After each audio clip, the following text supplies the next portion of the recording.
quite a productive time. Today, he'll be telling us about really remarkable experiments using arrays of neutral atoms for quantum information processing that have really established this as a leading platform for computation. Looking forward to hearing about that today. Great, thank you so much. And yeah, thank you. I'm very honored to be here to talk, and I've really enjoyed all these sessions. He's a Hertz fellow and a Maxwell scientific fellowship. Yes. Okay, so maybe I'll just start with a quick show of hands. Who has heard of quantum error correction before? Okay, fantastic. Okay, good. So I think we've read it. Okay. Okay, yes. So I'm going to be telling you about our recent experiments in this Harvard Atom Array lab. I'll start off very broadly with, there's many very exciting things that are being studied in experimental quantum information science. Throughout, especially here at Stanford, I'll tell you about some of my perspectives on things that I find very exciting. So in the past decade, there was really remarkable experiments being done with progressively better control of physical qubits. And when I say physical qubit, I mean atoms, ions, superconductors, defects, and so on, and starting to explore small-scale quantum computations and quantum algorithms between them. And the control has gotten so good, and the size has gotten so large, that now we've entered into kind of a different regime, one where we're kind of studying what we might sometimes call this age of quantum discovery, where we put so many particles together that just as scientific tools, we can start to learn new things about quantum mechanics by studying these things in the lab. And the other is this frontier of quantum error correction, where we can start to put many qubits together in order to form the first one or two error-corrected logical qubits or gates. And in these kind of recent, very remarkable experiments that have been done across various different systems. And this is what I'm going to be telling you about today, is this direction of quantum error correction. And I know that might sound disappointing, because discovery sounds like a lot of fun, and the errors sound boring. But in fact, as we're trying to build large-scale quantum computers, fighting decoherence is the central challenge, the central experimental challenge in being able to build a large-scale quantum computer device. And quantum error correction is, to date, the only known realistic route that we have in order to suppress the gate errors that we have to the required levels for what is required in useful algorithms, from where our physical errors are at the scale of 10⁻³, getting down to algorithmically relevant error rates on the scale of 10⁻10. And in fact, this is so dramatic that before quantum error correction, people thought quantum computing would just be fundamentally impossible. And it is actually quite remarkable on the theoretical level that quantum error correction is even possible. Classical error correction works in a very simple way. If you have a bit that you care about, you can, for example, copy it 3 times. If one of the bits fails, you can detect that it failed and then do majority voting and recover your original state. But quantum error correction has some conceptual challenges. One is this infamous no cloning theorem. We can't duplicate quantum information, so that's already one big obstacle. And another is that how do you even go about checking for errors without collapsing the quantum states?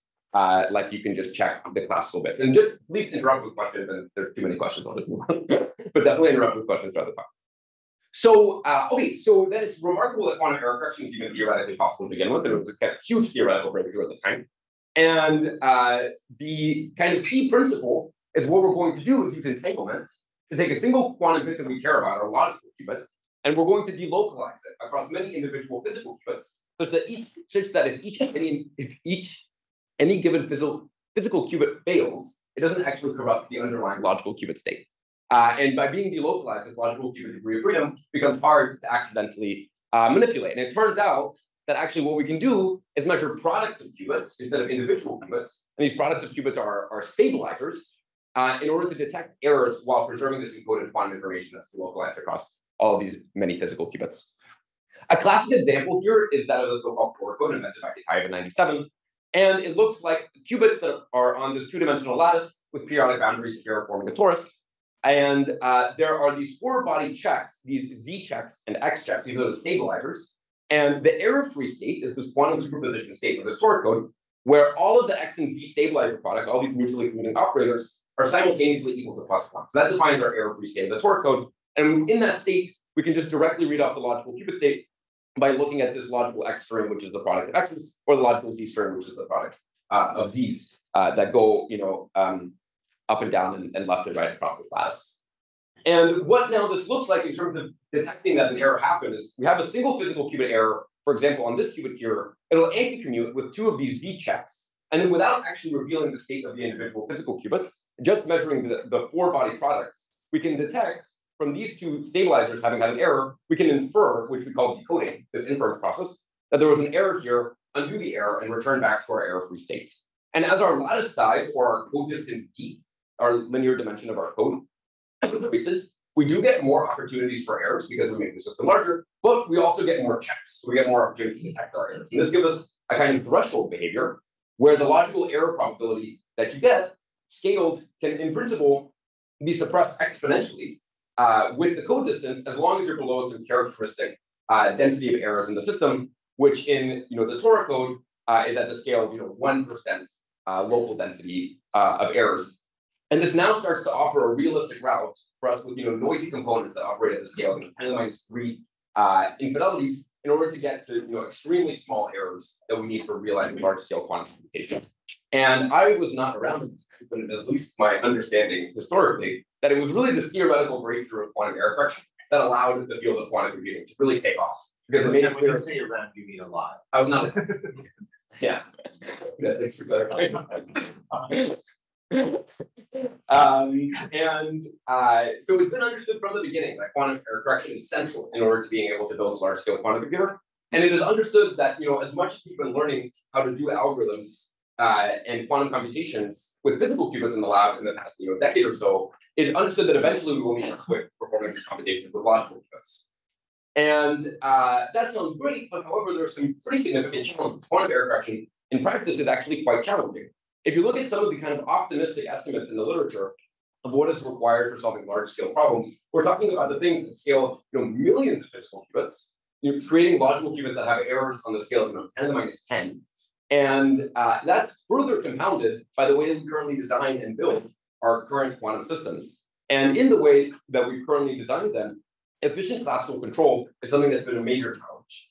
So with classical computers, something we've gotten very good at doing is taking something on the scale of, for example, 1,000 wires in order to control billions of bits. Whereas with a lot of our modern quantum computer devices, we're operating it in a kind of different, kind of the opposite, where we have multiple wires in order to control each qubit. And every new qubit we add, we have to add more controls to control this qubit. So one of the big challenges with quantum error correction to date is that this wire problem, so to speak, poses a significant challenge to doing large-scale control over such large systems. And another challenge is that I mentioned that we delocalize the logical qubit and it becomes hard to accidentally manipulate. But now this delocalized also becomes hard to intentionally manipulate. And the combination of these, this large overhead and complexity of operating on logical qubits have so far focused studies in the literature to the scale of 1, 2, or maybe 3 logical qubits in operations. So what I'll talk about today is our approach to these problems, which is with this technique that we call these reconfigurable atom arrays.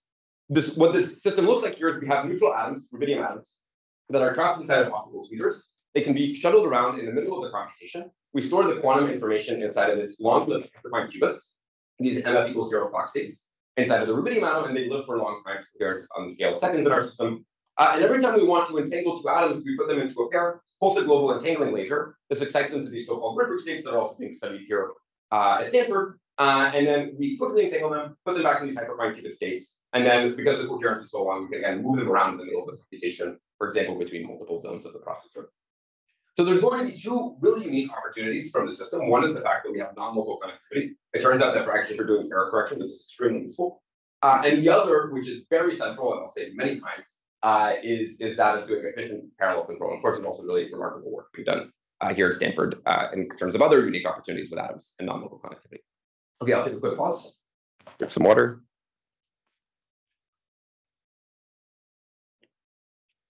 Okay, no questions?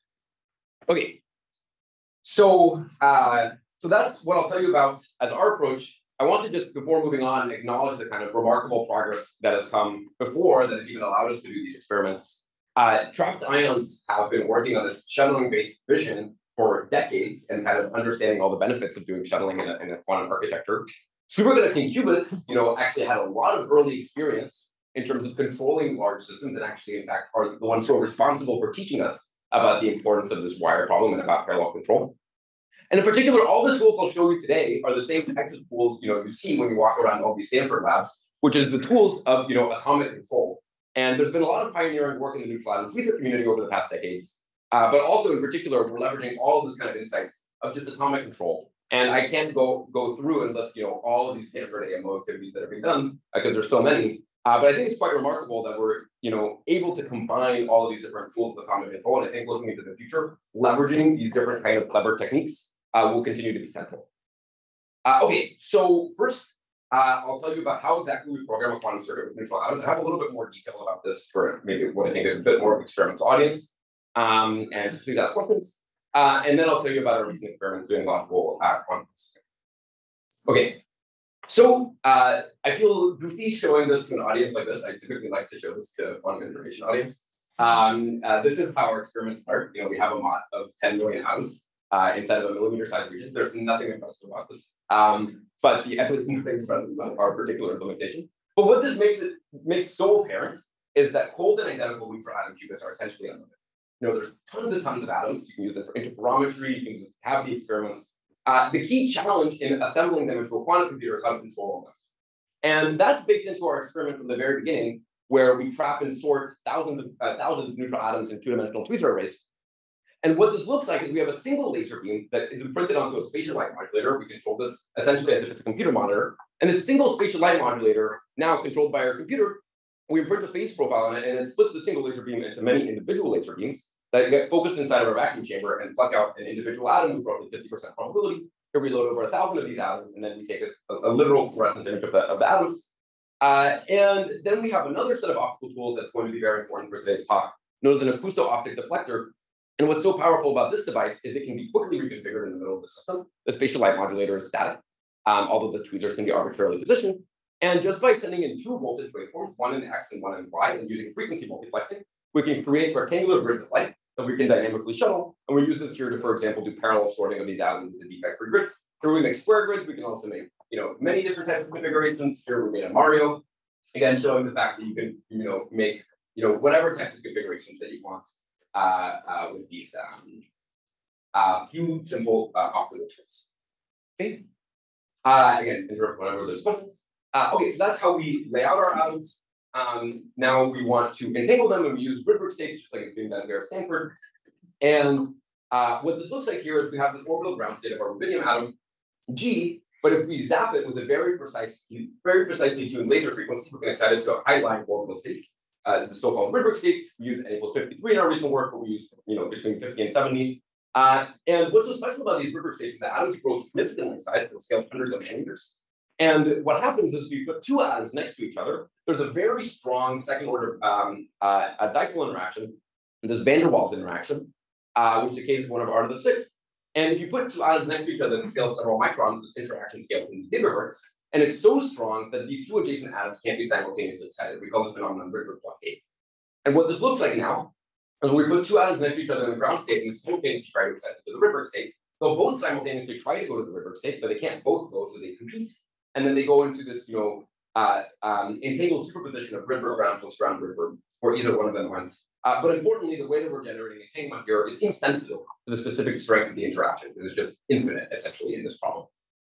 So that's this Rydberg blockade mechanism, and we can use it to generate entanglement in a simple way. And for the various kind of analog Hamiltonian evolution studies we've done in the lab in the past few years, what this looks like is we put these atoms into some grid, not maybe a Mario, but something like a Kaggle lattice. Then we turn on this local excitation laser and we study the dynamics that come out. Here, for example, studying the emergence of a quantum spin liquid state. And we can use these simple tools of efficient positioning and global lasers in order to study also phase transitions, non-equilibrium dynamics, combinatorial optimization, and so on. And this is the kind of analog field that our subfield kind of developed from. But now we're trying to probe digital computation. And this is something that's quite a bit more nuanced. We want to be able to realize a quantum circuit that's decomposed into single qubit and two gates, these kind of fundamental building blocks. And we want to be able to realize these controllable fundamental building blocks or to realize universal quantum computation. But although it's more nuanced, we still really want to be able to find ways to do this efficient classical electron descending. Okay. So this ground Rydberg is how we generate entanglement. In order to store information, we use these hyperfine qubits, which are again these MF equals 0 clock states instead of this rubidium 87 orbital ground state. And these have coherent times at the scale of seconds. The transition is in the microwaves.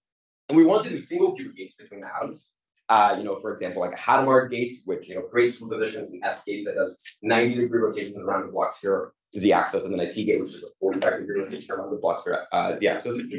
So we want to control this transition. Microwaves, however, are quite weak and slow. And so what we do is we use Raman transitions, again, like is being done here. And the way we do it in particular is we use 6.8 gigahertz microwaves, and then we print it onto the amplitude modulation of the lights. And we do this in a passive way, which essentially just takes this microwave field and essentially infuses itself into the light. And this now allows us to do high fidelity and fast single qubit rotations. But importantly, it also allows us to now do local single qubit rotations, because we have this microwave infused light that carries the single qubit instruction. And now we can point this microwave infused light on desired groups of atoms in order to locally deliver instructions. So for example, if we want to deliver a Hadamard to half of the atoms, all we need to do is display this parallel instruction to half the atoms. And here we again use one of these Bluvstein deflectors. So we have another Bluvstein deflector that's in charge of doing single qubit control. We take our microwave infused Raman light, pass it through the AOD. We have these 2 voltage waveforms, and this allows us, for example, if we want in a single step, do a Hadamard on half of the atoms in the array. We can also do any arbitrary single qubit gate by just taking a single tone and pointing it at any individual atom. But again, the really central focus here is that of parallelism. And you can see here some data where we're doing site resolved single qubit Rabi oscillations. Here it's done on half the array at a time. And here the really key takeaway in terms of how we're doing single qubit control by using this microwave infused light, Raman control, and AODs is that we have fully programmable. We can do any single qubit rotation that we want, but we also have parallels in our single qubit control. Why half? Oh, so half is an example. If you want to do a Hadamard on half the qubits, we can do any rectangular subgrid in any moment in time. Mm-hmm. Yes. How uniform is the gate over that half? Great question. That is the central thing that limits fidelity, and we optimize it essentially by scanning the amplitude of all the individual tones, and that gets us to roughly 99.9% fidelity. So I think it's roughly 1% peak in fluctuation.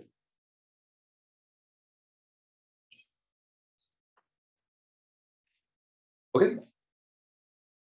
Oof. Yeah. How the amount of tones will affect the fidelity and Rabi frequency? So the Rabi frequency will go down marginally because there will be less light use because it gets split up into more tones. That we're operating in a regime where that's not really the case just because we're so undersaturating the AUD. But that is an effect that one that can inform we do. And other than that, we have no known effect in terms of the kind of degradation of fidelity when we do more tones at a time. If we try to do very large square grids, then we start to be sensitive to certain distortions that we get in our array. But that's something we're fixing. Yes. So it looks like you're targeting the neighbors pretty often. Sorry. The neighboring sites. It looks like there's like some Bluvstein. Oh, I think this is Airmars. Yeah. This? Yeah. Yeah, I think yeah. I don't Yeah, I can look into it mostly, but I think these are just physical ones. Yeah. It's not impossible that we take the experiment, but I don't think so. Yeah. Yes. Issues from the polarization of either the tracking light or the Raman light right at the focus of these speaker beams. Yeah, so the polarization is crucially important. One of the actually very important aspects, I'll just very quickly summarize. So we have the magnetic field pointing in this direction, and then we have the Raman light coming in this way. And so it's circularly polarized, but it actually can't drive Raman transitions. Because it's orthogonal to the quantization axis we want to drive delta equals 0 transitions. So we actually leverage the fact that the Raman light actually also imprints a C magnetic field that turns on, and then that rotates us to being able to drive the transition. We had additional problems here because we had a dichroic that was causing polarization. This we're also working on. Yeah.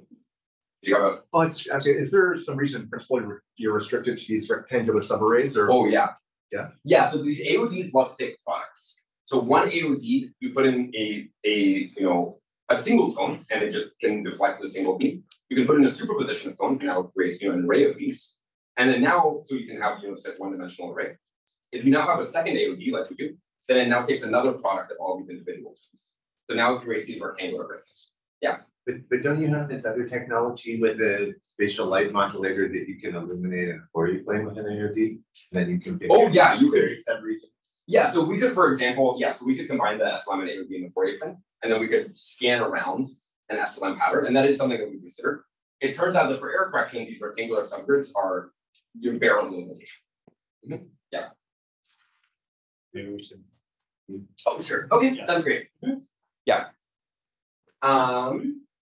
Okay, so that's what we do single qubit gates. the way we use two-qubit gates is through this Rydberg state. So what we do is we resonantly drive atoms from this qubit state 1 to this Rydberg state, and to realize an entangling gate, there was this really big breakthrough in the field several years ago, led by Harry Levine, who's made kind of amazing contributions to neutron quantum computing, where to do this CZ entangling gate, it turns out that you can do it just with global pulses.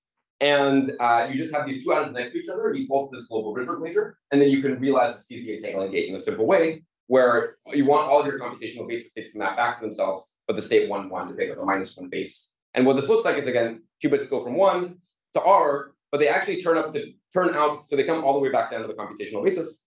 It turns out they pick up a different phase if they're in this 1, 1 state because of this enhanced coupling to this, entangled 1R plus R1 state. And this, enhanced Rabi frequency is enough if you're clever with the way you design your laser pulses in order to get a -1 phase on this computational basis state 1 only.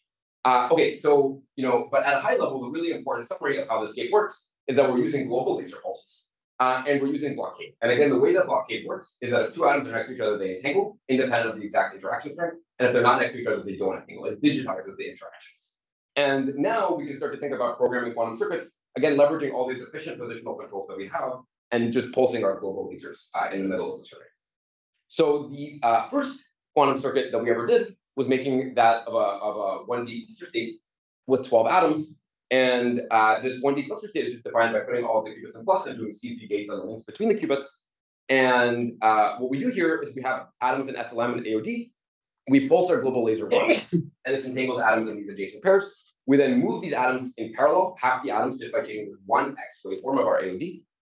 Pulse our second pulse of the global entangling Rydberg laser, and this entangles atoms on the second link. And just in these two parallel steps, we made this 1D cluster state that we can probe by looking at these ZXZ three-bond stabilizers, which show here that we have some relatively high fidelity of the state preparation. Okay, but then something, I think this is maybe the last time I'll say it, but I'll just say it one last time. It's so useful. So the way we program quantum circuits is through position. And what we've developed across the neutral atom community, especially in all these analog studies that we've done in the past years, is exceptional control with simple tools over the positional degrees of freedom of all the atoms. And now with this blockade phenomenon and global lasers, position maps onto the gate connectivity. And now by just dynamically changing the position in the middle of the quantum circuit, we can now dynamically control the evolution, and we can program complex quantum circuits in just a simple way by using efficient positional control. Okay, and here these stabilizers show that we were able to, in this first work, to successfully create these 1D cluster states. Of course, we would like the fidelity to be 1, and it's not 1 because of decoherence. And in particular, here we were limited by our old two-qubit gate fidelity of roughly 97.5%. And this is something that we spent some time on last year improving. Now we're doing higher fidelity gates on these qubits, also in parallel.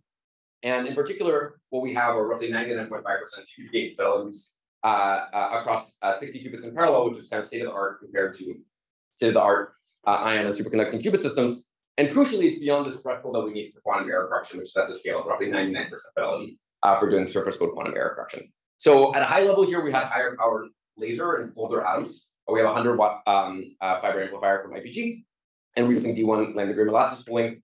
We also changed our gate technique. This is actually possibly the simplest change, but it's also this simple change and also changing the end that we went to is what brought us from 97.5 to 99.2. So it's actually the central thing. Just by, instead of doing these true pulses that are involved in this Levine-Tickler gate, we're doing a single pulse, and I can explain at a different time, but that actually turns out to work way better on the technical level. Okay, but we get these 99.5% gate fidelities here. And for people who don't work with atoms, I think this is really satisfying. So this is what we see when we're doing experiments. This is, our live repetition rate. So we prepare, for example, two different Bell states on these many atoms in parallel. We either prepare 0, 1 plus 1, 0, the side plus state, or we prepare the 5 plus state, 0, 0 plus 1, 1. And then we're imaging qubit state 1 is bright, qubit state 0 is dark. And then, you can see that here there's always one atom of the pair. Here there's always both atoms are there, both atoms are missing. And those types of the things that we see here. Regardless of what is the best approach to quantum computing, this is definitely, I would argue, the most fun approach. What's your metric for the 99? Oh, we do randomized benchmarking, and we see the exponential decay of the. We also made Bell states. We benchmarked it in roughly 3 different ways. So 2 randomized benchmarking techniques, and one making an entangling and unentangling process, and all of them are consistent with 99.5. So what limits the starting and preparation method? Yeah, so this was spam here, and this was because we were essentially in a hurry, and there was some leak recovery that was limiting spam. So I don't have another plot here, but we did make actually very high fidelity bus states with 98% raw fidelity after we fixed the spam. And since then, we've also taken similar benchmarking curves that start higher, that have the same fidelity. So we were in a hurry. Yeah, great question. This is also something, so the gate fidelity with neutral atoms is something that we've been improving a lot. And I think something that will continue to improve. There's also really remarkable work being done from the Thompson and Andres groups. And I think also something, so when we were planning for this 99.5%, I personally found it very stressful because we actually didn't at the time have a very good understanding only of our error model. We had roughly 1% that was missing. Now we're actually in, I think, a different regime where we do actually understand the atomic physics error models of the system, in particular because of the single pulse got rid of some kind of technical errors. And the next frontier that we're really excited to push toward here is getting to 99.9% fidelity now. We can kind of see what this exact error model is and kind of have a better way of charting our path to the future. Okay, we'll take a quick pause.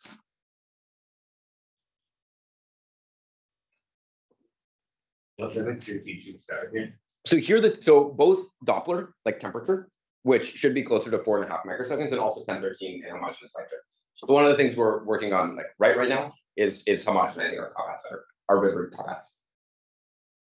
Yep. Okay. So and finally, another important aspect of doing quantum computation is the ability to do mid-circuit readout and feedforward. This is something that a year or two ago people saw as an outstanding challenge with neutral atoms. Now there's been 5 or 6 different approaches that have been demonstrated, and all of them seem to work just fine. Our approach is that we take qubits away in the middle of the computation and we move them to a separate zone we call the readout zone. We scatter photons off of them without disturbing the active qubits. We see that we can do high fidelity state discrimination with roughly 99.8% fidelity, and that we don't see an effect of decoherence on our entangling zone qubits. I don't think I have it written here, but with a more careful measurement, it's below 0.1% error, crosstalk error on our active qubits when measuring ancillary qubits in the readout zone. And then we take a camera image, transfer it onto our FPGA. This was done by some 2 electrical engineers at Quera, which was really nice. And then we take this onto the FPGA and then live the encoded state of the logical qubit, and then can, for example, do either pulse the atoms or not pulse the atoms by doing fast control on the scale of several hundred microseconds.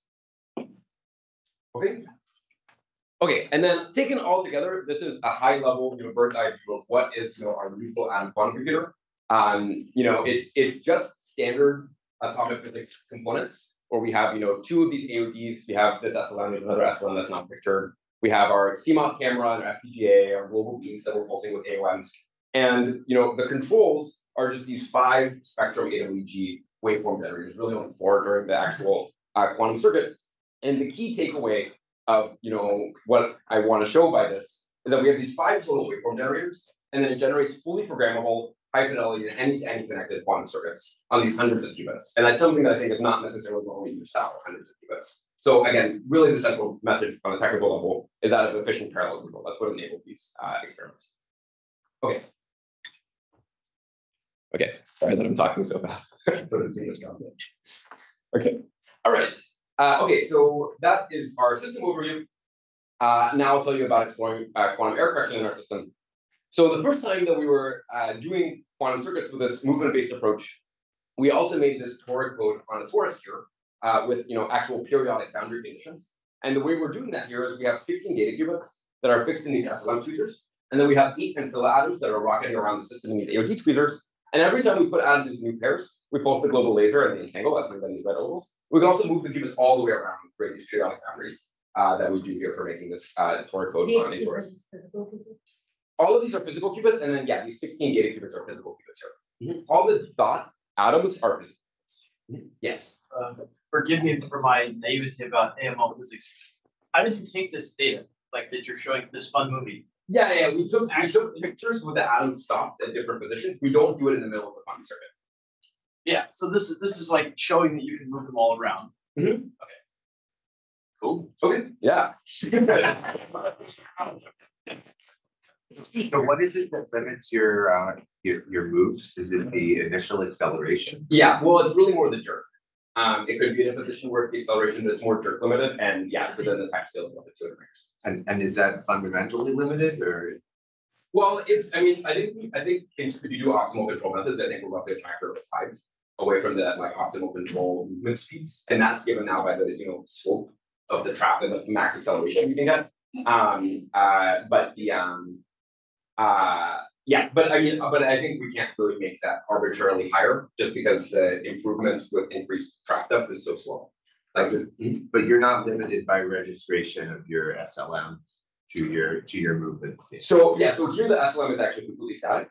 Yeah. The AOD does also impose some finite time scale. No, but I guess I just meant the registration between those two. If it wasn't oh, how aligned they are. That might limit your idioticity as well. Right? Oh, so yeah, so not here when we do free space motion, but definitely when we transfer atoms between the set of trap, it's crucial and realigned here. Yeah, they're probably like 30 to 50 nanometers or something just like that. Great. Okay, yeah. So okay, so then the central takeaway again is we're programming these complex circuits just this SLM profile and this AOD waveform, and this gives us now parallel control over many qubits by just the order of one classical controls. And then when we were doing these first experiments, what started to become apparent is that this is a really natural direction for doing quantum error correction. In particular, because imagine if you had, for example, an array of surface code logical qubits, and now you want to do computation on this array of logical qubits. This now becomes kind of a different problem than what we're typically used to thinking about in terms of how we build a quantum computer. Because now we're not thinking about doing things in terms of single physical qubit control. It's something we can still do, but in fact, we're parameterizing our control system so that we're making it most efficient for doing single logical qubit control. And this is something that quite naturally multiplexes with optics. So if you want to do something like a single qubit rotation on a logical qubit, it turns out you can do it in a way which is called transversal. To do this, for example, Hadamard on your surface code logical qubit, you don't need to go and do something unique to each individual physical qubit of the block. You can effectively take just one big beam, or actually a grid of AOT beams, and then just do a simultaneous parallel instruction to this one single logical qubit. And importantly, and even more importantly, we can also do this for 2 qubits. If we take these 2 logical grids, we can interlace them together, pulse our single global laser, and then in this way do a pairwise CZ between all these different surface code logical blocks. And the single parallel step, we can realize a transversal entangling gate, and now start to explore efficient and parallel computation, but on the logical qubit level.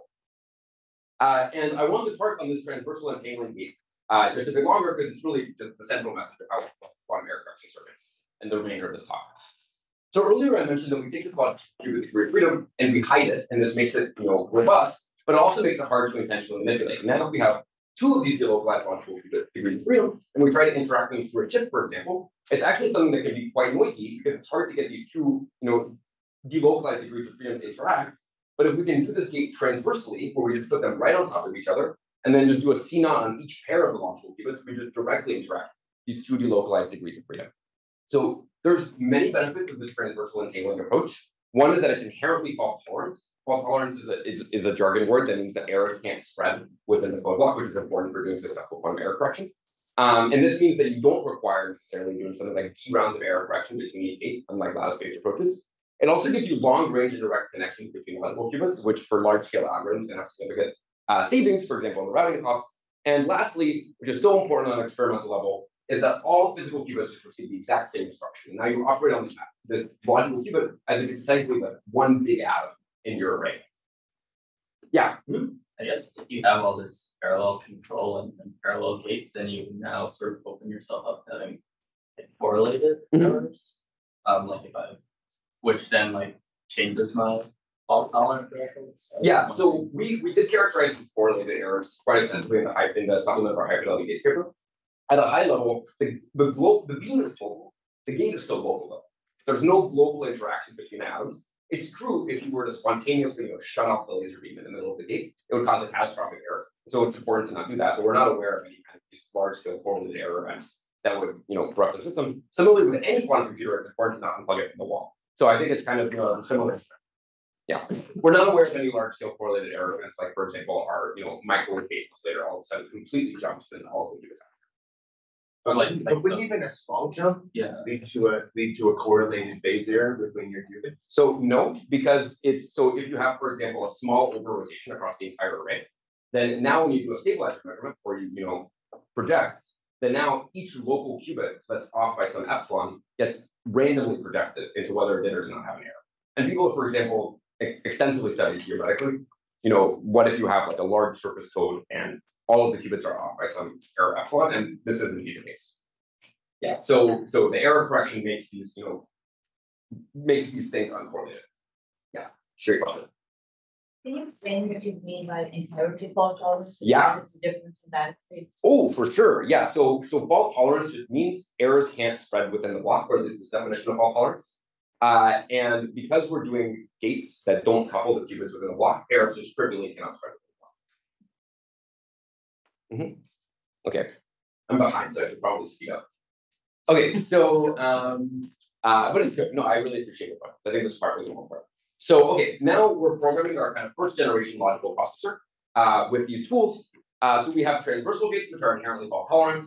We have a storage zone. We're using the zone logical processor to further help us kind of efficiently control the degrees of freedom. Where qubits can be idly stored for long times, safe from errors. We can pick up two qubits, bring them to the entangling zone, and entangle them in a single parallel step. And then we can move atoms into this readout zone in order to measure them without disturbing the active qubits. And the array, and of course, the long-range connectivity gives many activities. For example, also what's being studied here at Stanford. Okay, so the very first application we'll study here is that of making a single file state between these two logical qubits.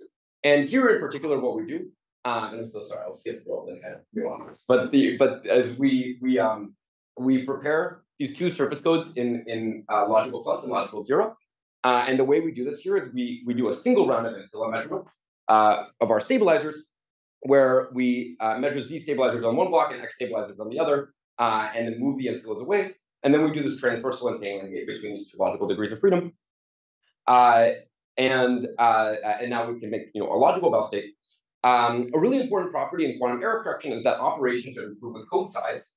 There was this really beautiful work done by the Google team where they studied improving the code, improving the idling operation, just the coherence of a single qubit, as they increase the code from distance 3 to distance 5. And also this beautiful work from ions entangling two distance 2 surface codes in the lattice surgery. Here we study extending our codes from distance 3 to distance 5 to distance 7. And it turns out that our state preparation is non-fault tolerant, but for the purposes of probing the transversal CNOT, it turns out that this also worked out okay in this particular circuit. To probe our Bell states, what we do is we measure these logical Bell state stabilizers, just like you would do with physical qubits, in the logical XX and logical ZZ bases. And what we see is that if we look at this logical Bell pair error that we measure, as we increase the size of the code, this logical Bell pair error decreases as we increase the size of our error correction code, showing that we can entangle two logical qubits better as we increase the size of the code, similar to this observation of an improved idling operation from the Google team. But a really important comment I want to make here is that this shows we're beyond some effective threshold of our entire circuit here, but this effective threshold is higher due to the specific way we're doing it here, because there's nearby time boundaries in the decoding. And future work that we do will try to actually improve the number of applied transversal CNOT that we can do by doing repeated rounds of error correction and continuously pumping out entropy as we do more and more entangling operations between logical qubits. Another really important aspect here is that when you're doing these logical algorithms, it starts to become very important how exactly you decode these logical qubits.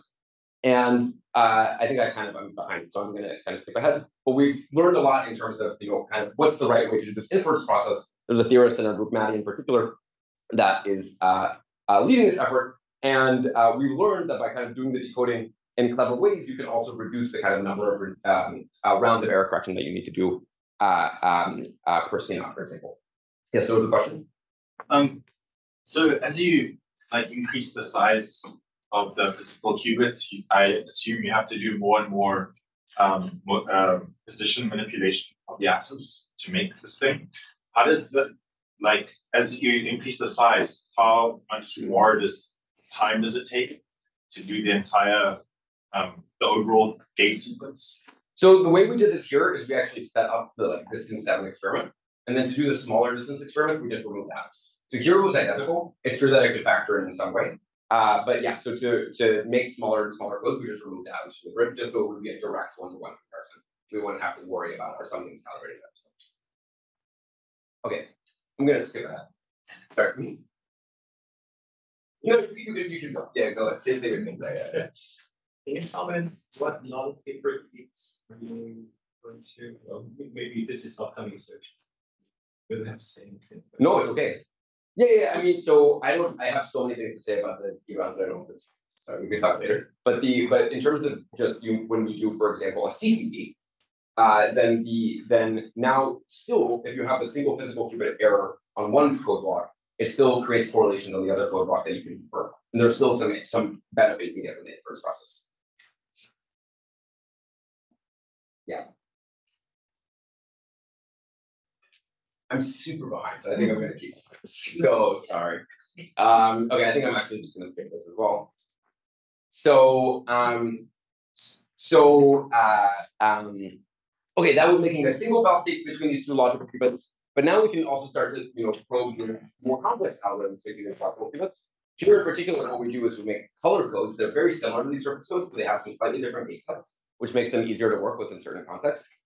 And so here we actually make 10 of these colorful logical qubits. We use 5 of them as ancillas in order to fault tolerantly check for errors on these top 5 logical qubits. We then take these ancilla logical qubits, move them to the storage zone, and then make a GHZ state out of 4 out of the 5 remaining of the logical qubits that we then probe by doing single qubit Clifford rotations like Hadamard and S in order to probe this logical GHZ state in all the different bases. And see that we can entangle this GHZ state here with our fault tolerant preparation, the fidelity is 72%. And we can start to explore all these different things that we're used to doing with our physical qubits, but now with logical qubits. Where, for example, we're used to making GHZ states with physical qubits, but with logical qubits, you can't do parity oscillations. So, there's different types of nuances that you come into, and you kind of have to start to explore things in different ways. But you can still do the different things that you're used to with physical qubits, like, for example, tomography, and kind of explore all these different methodologies. And here's a movie of what exactly this computation looks like. So we have these 10 blocks making these 10 distance 3 color codes here. And these first 1, 2, 3 steps, we encode these 10 logical blocks. We then take the top 5 logical blocks and do transversal CNOTs in order to do this fault tolerant kind of Steen error correction approach. And then we pick up 2 of these logical blocks, start to slide them around, and in this way do transversal CNOTs between these logical blocks. And that's how we make this GHZ state. And again, you can really see here that we're programming circuit on the logical level, and that's what really facilitates doing these complex experiments. And it's also something that just continues to scale, where, for example, there we were making 70 physical qubits into these 10 distant 3 color codes. But leveraging insights from classical computer architectures, we can pick up qubits from storage, operate on them, entangle them, put them back in storage, pick up new qubits, operate on them in the exact same region of space where the light intensity and all the gate calibrations are exactly the same, and just continue to make more and more logical qubits. And very inspired, for example, from classical architecture, where you take information from RAM, operate on it in your processor unit, and then put it back in RAM. Sorry, I need to keep going. I'm so sorry. Yeah, I missed time to questions. So here, this is a way we can make more and more logical qubits by using these efficient architecture level controls. We can also do here this kind of mid-circuit readout experiment. In particular, what we do is an experiment which is kind of entanglement teleportation, where we entangle these outer 2 logical qubits, even though they never interacted, by making a 3 logical qubit GHZ state and measuring the middle one of the X basis. And what this movie looks like is we take this qubit, do a transversal CNOT, the right one with the left one, and then we move this color coded block, scatter photons off of it, quickly decode the state live, and then do classically conditioned logical S gates on these 2 logical blocks, and see that by doing this process, if we didn't do this process, of course, we don't make a Bell state between these outer 2 qubits. If we do the process, we do make a Bell state, and it's not limited by the mid-circuit readout. If we just post-select on the middle logical qubit being in state plus, we get the same result. Okay, so I'm so sorry, let's keep running this time. So as we're building these logical processors in the lab, so that's one really important aspect, which is really thinking about how to do efficient architecture level control of all these different particles. Another really important aspect is that of what we call co-design, where we want to realize clever types of algorithms that are well designed for a particular error correcting code that are also well designed with our specific hardware capabilities. And as we're starting to enter this era of doing early fault-tolerant quantum computation, this is the particular area where we think we need to be searching for as many breakthroughs as possible in order to facilitate the types of algorithms that we study with these logical qubit devices. And here, one of the really big things that I kind of swept under the rug about the way that we're doing quantum computation with logical qubits is that error correcting codes only have a discrete gate set available to them. So these 2D codes that we were studying here can only do the Cliffords, like Hadamard, S, and C naught easily, but they can't easily do non-Clifford, like T and CCZ. And it turns out that you need a non-Clifford gate in order to complete a universal gate set. But actually, it's even worse than that, because you need a non-Clifford gate in order to do anything which is constantly hard. It can't just be, trivially simulated on your computer. Where if you have, for example, okay, I'll skip this. It turns out that, every time you do a non-Clifford gate, you get exponentially more operators you have to track in your system, and it becomes, in general, the classical complexity of simulating these circuits grows exponentially with the number of non-Cliffords that you apply, depending on what you're limited by. So here, what we're going to study is can we make interesting and kind of complex quantum states with these error-correcting codes in the lab, even in the near term. And in particular, what we're going to study are these 3D error-correcting codes. These 3D codes lose the transversal Hadamard, it turns out, but they do gain transversal non-Clifford, like this transversal CCZ. And we'll ask the question if we can natively generate states that have a lot of magic and a lot of entanglement. And magic means here the amount of non-Clifford that you apply, which again kind of characterizes how hard it is to simulate the circuit if you're limited by the amount of magic. And the specific types of error-correcting codes we make are these 832 codes that have 8 physical qubits, 3 logical qubits in the block, and are distance 2, so they are protected up to 2 errors in one basis, and distance 4 in the other basis. And these logical operators look like these X faces and Z strings on this block. But what's so important about this 832 code, which is so convenient, is that these logical degrees of freedom are already entwined on the same physical qubits. And it turns out that we can actually do a very convenient entangling gate on the logical degrees of freedom just by doing single physical qubit T gates. And in this way, we can realize a logical CCZ gate on the logical degrees of freedom within the block, as well as still being able to do a transversal CNOT between these degrees of freedom. And what we did here is we made 16 of these 832 logical blocks corresponding to 48 small logical qubits, and are going to now start to probe complex quantum computation between them. I'm so sorry. There's some particular thing I really want to show, so I kind of speed to it. Yeah, any questions of people very confused? Okay, all right. Okay, so, high level, if anyone got confused, we're making 832 codes, 3 logical qubits, they're distance 2, and they're encoded in these 8 physical qubit blocks. And now we're going to program complex quantum circuits in between them. In particular, the circuits that we do look like preparing all of our logical qubits in state plus, and then doing transversal CNOT entangling gates between the logical blocks, and then transversal entangling gates within the logical blocks that entangle these logical degrees of freedom that are all within the one cube. We entangle everything here on a hypercube, partly because it's really fun to say hypercube, but also because it's actually very good at scrambling. And the types of circuits that we're studying here, they're not quantum advantage in the sense that we're not claiming quantum advantage, but they're sampling type experiments that are quantum advantage type in the sense that they're hard to classically simulate. They're exponentially hard to simulate on a classical device. And the hypercube scrambles the state and makes it hard to simulate. And it turns out that this is related to a class of well-known supremacy algorithms, IQB circuits, in the literature. And the particular task here is that of sampling, just like we do with our physical qubit devices. And what this looks like is we take a complex quantum circuit that makes a complex state, and then we make projective measurements to compare our output distribution to that of our expected distribution. And we quantify this by this so-called XED, which is the weighted sum between our expected distribution and the theoretical one. And so this plot definitely asks questions if you're confused, because I really want to make sure people understand. So we have this 12 logical qubits, and we're sampling this 2 to the 12 dimensional Hilbert space, and we're plotting the resulting logical bit strings that come out of the device. And what you can see here is that already the kind of raw system, where we're not doing any error correction on these logical qubits, starts to reproduce this theoretical distribution, and there's tiny little wiggles where that overlap with the theoretical peaks. But as we do more and more error detection, and here we're doing error detection, which means post-selection, where we throw out data if we see that there were errors on our stabilizers, we improve the fidelity more and more, and we see that the agreement starts to be quite high with the theoretical distribution. As quantified by the XED, it is quite a high score. That kind of makes sense what I'm plotting here. So zooming in a little bit further, just like plotting these two distributions on top of each other, I think it's quite remarkable, and it's definitely something I've never seen before doing experiments with physical qubits.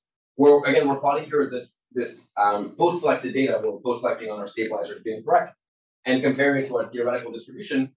And if you just track this red arrow, as we zoom in further and further, you can see that across this entire Hilbert space, everywhere there's a theoretical peak, the experimental distribution reproduces it. But even as you zoom in further and further, as you get to this tiny little wiggles in the noise sphere, at this kind of 10 to minus 4 scale, the logical distribution still reproduces these tiny little wiggles. And so even though the distribution, even though the fidelity of the circuit is not perfect, there isn't perfect overlap. What is actually highly suppressed when you do quantum computation with logical qubits are coherent errors. Even if you have errors, the error correction digitizes them. And this is actually something that I think is really central to quantum error correction, something we're still kind of trying to quantify a bit more carefully here. But this is something that we have not seen before doing experiments with physical qubits, where the distribution heights, for example, shift around, where they kind of shift to different bit strings. And something that I think is quite remarkable. You have a picture that is for the physical qubit? Not plotted here, but we did similar circuits with the physical qubits, and it was significantly worse. Yeah. How long did this data set take to collect? This one, I think, was 12 hours. What fraction do you? So this one is 17%. Yeah, 17%. Mm-hmm. Yeah. Okay. How far do you think you can go from post-select to real-time feedback? So we also did do real-time feedback with a different type of error correcting code earlier in this, and it went by lightning book. So we measured one color code, decoded it live, and then did classical conditioned S operations. Yeah. So it's all compatible with the same system. We have some certain number of qubits, we have some certain gate fidelity, and it's always a question of how to most effectively utilize those resources in order to do complex algorithms. Okay, I'll skip ahead. We did this with as many as 48 logical qubits, we can quantify how good the sampling score is and see that we can get quite a bit higher sampling score with our error detected, so again, post-selection approach with logical qubits than we've been able to do with kind of upper bounds of how good our physical qubits can be. It's also roughly a factor of 10 higher than state-of-the-art previous physical qubit implementation at the cost of measurement time, because again, we're doing error detection in this experiment in particular and throwing out even more than 999 out of 1,000 samples. So it's not a scalable approach, but it's something that in the kind of near term allows us to study these complex error cracking protocols. And here's a movie of what exactly this looks like. So we make these 8 qubits here into an 832 cube, and then we start to entangle these cubes in higher and higher dimensional hierarchies, making this 4-dimensional hypercube on the logical level. On the physical level, it's a 7-dimensional hypercube. We run out of space, so we take these first qubits we entangled and drop them off at our storage zone where they're preserving coherence. We pick up the first group, we pick up the second group, and we do this entangling process all over again. Or again, the gate calibration and all of the controls are exactly the same. Pick up the second group, entangle them, and in this way we make this complex circuit here. Okay. How often do you lose them? So the dominant source of atom loss is the 2-qubit gate, and it's roughly 0.1% every time we do a 2-qubit gate. Okay. Are you guys working towards a reservoir? Yeah, for sure. Mm-hmm. Yeah, so both atom replacement, but also having indefinite replenishment atoms. 0.1% per atom or per 0.1% loss per atom to 2-qubit gate. And this is something that in the near future, I think might be like 0.01% as we improve our 2-qubit gate fidelity, which we want to do anyway, but it'll never be 1 in a billion. And so it's very clear that at a certain point you lose the atoms. You need to have ways to both detect and replenish that, which you do have, but you also need to have ways that many beautiful experiments are currently working on in order to be able to continuously replenish the qubits so that you can do arbitrarily long computations. And how are you clearing out those shell withers? Oh, so here part of the beauty of the movement approach is that one, the density is very low. So even if there was a Rydberg atom around, it wouldn't cause that much catastrophe. The other thing is that because there's 200 microseconds between gates, either the atom decays or applies again. But you don't apply like a DC field. No. Yeah, if we were doing many gates in quick succession with global pulses, this would be central. Yeah, because otherwise we would get really large scale correlated errors. And your total clock rate is 11 kilohertz? Here it's 300 milliseconds for each cycle. For each gate, for each move? Oh, that's what you mean. No. So each move is 200 microseconds, and the gate is 200 nanoseconds. So it's like 5 kilohertz. Yeah, that's a fair. Yeah. 3 hertz would be painful. You're talking about like clock speed in an error corrected processor. Yeah, or non-error corrected, right? But Oh, I see. it's like 3 hertz. Like, yep. So I'm still behind, but I think because of the Stanford audit, I have to show the page curve. So we did scrambling circuits between our logical qubits. And then we can also measure entanglement entropy, for example, and it can start to again probe what types of interesting things we can do with logical qubits. Again, by being clever with the types of algorithms that we do. And here we measure this entanglement entropy by doing a 2-copy measurement and see that we get this very clean page curve that's been much cleaner than what we've been able to do before with physical qubits. Again, by utilizing these clever approaches for specific problem-specific error correction. Okay, now I'll switch to summarizing, but if there's any kind of questions on what there was before, I apologize again for being bad with time management. Okay.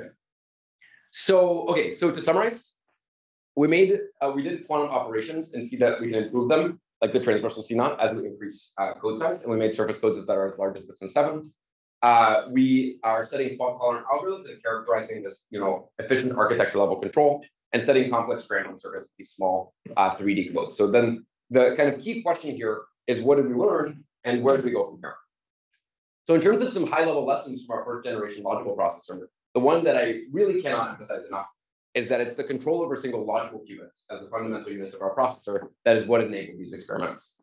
So if you would have come into the lab, this is just a university lab experiment built and operated by several PhD students and postdocs. And if you would have come into the lab, what you would see when we were making our GHG state diagram, GHG state, for example, is you would see this type of diagram where you don't see 70 physical qubits that we're thinking about, you see 10 logical qubits. And every time we want to do an entangling gate between these logical qubits, we program this parallel transversal CZ on the logical level. And that's something that greatly facilitates doing these complex experiments. And it's really the main lesson from what we've learned from doing these first generation error corrected experiments.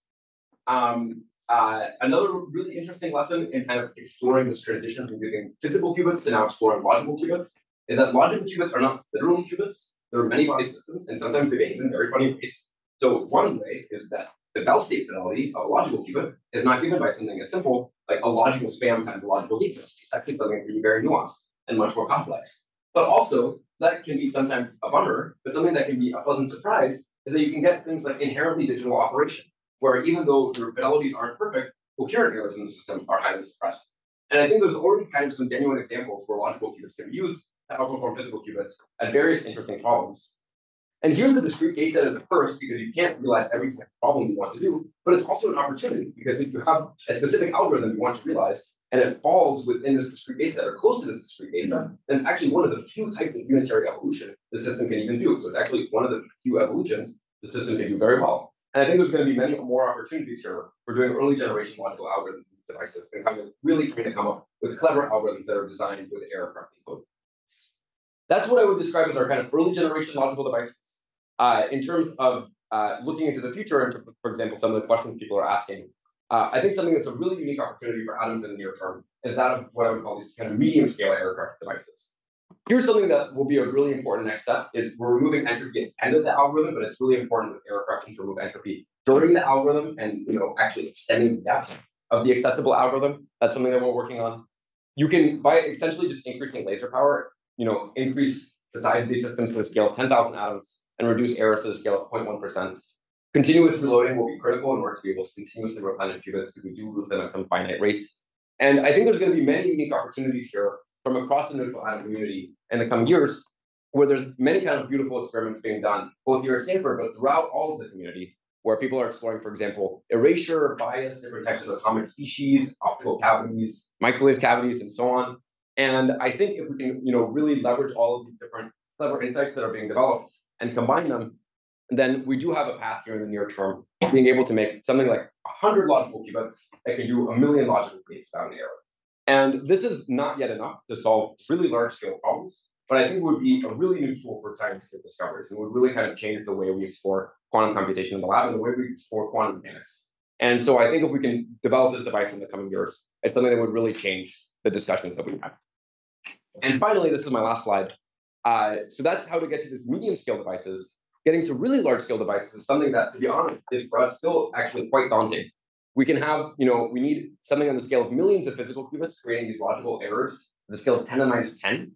And we do have ideas in terms of how to get here. We can use, for example, LDPC codes that can have much more efficient encoding rates. We can have power efficient trapping in order to trap many more atoms. We can connect modules, for example, using cavities. And the reason I want to emphasize that this problem is so far from being solved is that here, what I think we should really be doing is saying that we don't know how to do it, and then really exploring as many possible breakthroughs that we can get, both in terms of the hardware, but also in terms of how we design these error correcting codes and algorithms together. And at least in my personal belief, these kind of early generation experiments we do in the coming years will probably give us a lot of information in terms of how we actually want to build these devices in the future. Okay, sorry for speed running. That's it, my talk. These are my lovely colleagues that did this for me.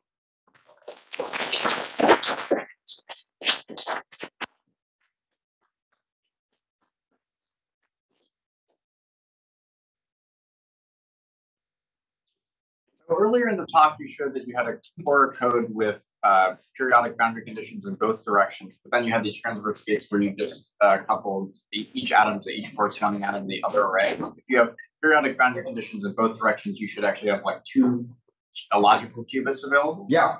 So can you do gates that actually do different things to the two logical qubits, or you can only do these transverse gates? So to do different, yeah, you definitely can. You can, for example, inject, you can prepare an oscillatory code in state +0, and then teleport that into a Haddon or a logical qubit.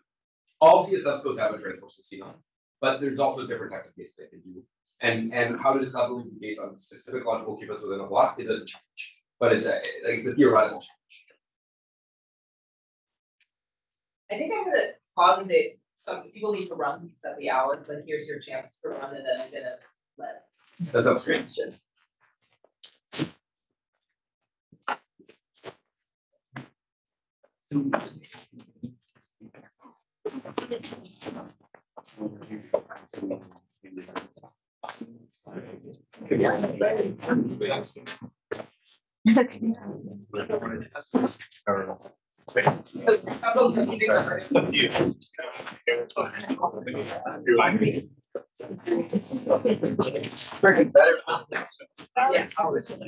I have a question. Yeah. It's just like having people like two lots of that work with any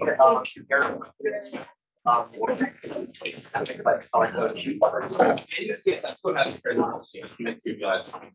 we can go CSS code that is each LBC code and CSS codes. And all of these codes.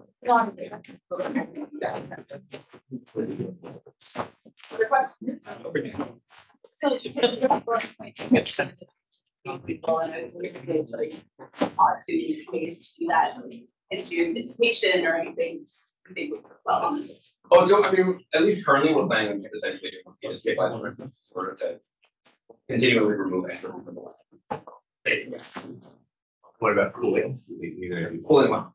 Like entropy. What about motional entropy? Oh yeah. So I mean, so it's true that at some point the atoms heat up, and you have to be concerned about that. That is still at a smaller rate, and I think what we're going to be at a smaller rate than the loss of this. So through that qubits need to be replenished at some rate, and we do in order to have it that a qubit needs to be replenished. And I think that will dominate before like, heating dominates. But then you need to have some conflict about the water in the long term, then you're going to end up with like selecting in really hot atoms. No, I think we need to have a cold reservoir of atoms. That, you know, one, for starters, we can just have an initial cold reservoir of atoms, but then we need to be able to continue to replenish. And so heating is a concern, but my claim would be that there's loss that needs to be fixed, which also simultaneously fixes the heating. And the loss from the two-qubit gate is what's not. I agree that it's a concern, but it's the loss from the two-qubit gate that I'm most likely to deal with. Yes. You mentioned that the low density was important, like when you have a contaminant Rydberg state. You're probably not going to be able to maintain that low density in the like 10,000. Oh, I'm not so sure. I think so. I mean, so currently, for example, we have this entangling zone, and then we have a storage zone where you can operate on more qubits. Of course, that has some serializing costs, even though you can have many more qubits in the storage zone. So this is compatible with working with that of qubits. Of course, you don't want to serialize by a factor of 1, right? So then maybe you want to make the entangling zone bigger, or you want to pack atoms more densely. But I don't know if it's going to be correct for us to get to the regime where the density of atoms in this entangling region is 2 micron scale, because I think these, adjacent to these Rydberg atoms that hang around might actually become super complex if you're trying to get to very, very small error rates and you're trying to really avoid correlated errors. But I think it's good to explore. I think it's I have a basic question. Yeah. When you were describing how to entangle with your physical qubits, we talked about the Rydberg blockade, but that creates an entangled state between the ground manifold and Rydberg. But then you want to convert that into 0, 1 entangled states, and how do you do that? So I definitely skipped over it. This is this kind of Levine-Piekler inspired entangling scheme where we have qubit state 0, 1, and R. And actually 1 is G, and it goes through R and it comes back down. And it picks up a different phase that the other qubit was also trying. But it's still, so all the information comes back to the computation basis. But the fundamental thing that generates entanglement is the blockade phenomenon. When you said that you can do analog simulation where it's just Hamiltonian, what is that Hamiltonian look like? So there is the ground Rydberg, and there the Hamiltonian is this transverse dividing wall. BXC. Yeah, the Rydberg Hamiltonian that's then is very close to the Yeah. So you mentioned that you got someone to make the code that interfaces between the FPGA and the Fire camera. Fire camera? Your camera that you're using for imaging the atoms. Okay. What's a Fire camera? It's the camera you use. The Orca Quest? You use the Orca Quest. Oh, okay, sorry. It looks okay. Anyway, okay. I was gonna ask how much did that cost? You probably has to share it if you ask, because Square is not part of Misha's group. So you want to probably just ask Misha and he'll be stuck and have to share it. I mean, from my perspective, I would love to share it. So yeah, I mean, yeah, we collaborated with Square on that. But so it cost me nothing. But yeah. But yeah, I mean, yeah. It's not a company, it's a company. It's a startup company that's spun out of our lab. It's fully a subsidiary of Misha's group on campus. So stupid naive question. Where is the quantum error correction here? So here so it depends on how you define quantum error correction. If you define it as correcting the error, the physical qubit error, then it happens in your. And this is true in what we do here. It's also true in generic applications, regardless of whether you're measuring stabilizers during the circuit, whether you measure it at the end, you know that error happened, and then you could physically undo it, or you physically flip the qubit back to being in the right state, but it's actually good enough to just keep track of the fact that physical qubit was left. And that's enough to also still be able to interpret your measure correctly. You said physical qubit.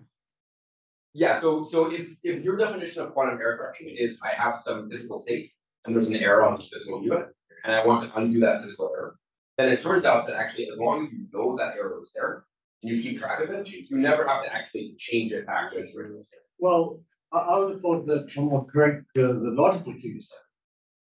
You could think about it that way, and then correcting the logical qubit, like if it was in the wrong state, is the same as correcting that physical qubit in your mind. So for example, when we make this scheme codes, we do gates between them, and then we measure this one in the middle of the circuit, and then we do these classically conditioned as gates, conditional on the state. So we measure this logical qubit, and it has stabilizer errors. And condition on the stabilizer error will change how we interpret the logical qubits. And we'll see, oh, this stabilizer says this physical qubit was flipped. Actually, I should flip the logical qubit in mind. And that will change whether I determine to or to not do these classically conditioned states. Yeah. But you never have to actually go in and physically flip the qubit. Or at least not with 2D codes. Okay, one last question. Yeah, I think at some point in the talk you mentioned like the theoretical limit of how much faster you could do the transport was about a factor of 5. Are there other like paradigms that you thought about for doing just like atom movement that could be like significantly faster? Because I'd imagine if you're doing like millions of gates, then like factor of 5 is not enough.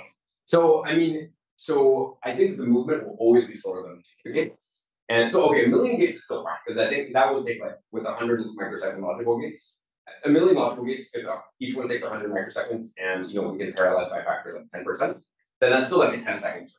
it's, you know, a BEC style experiment where it's painful. Right. I mean, that's when actually the experimentalist sits in front of the computer and gets annoyed by how slow it is, and that's, I think, the right time to speed it up. But okay, nevertheless, at a certain point, you're doing trillions of things. This will be utilization, and so I think we should be exploring ways to do it faster.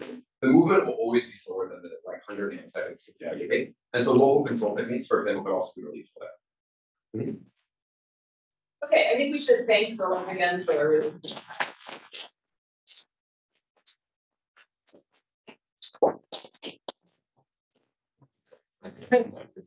Yeah.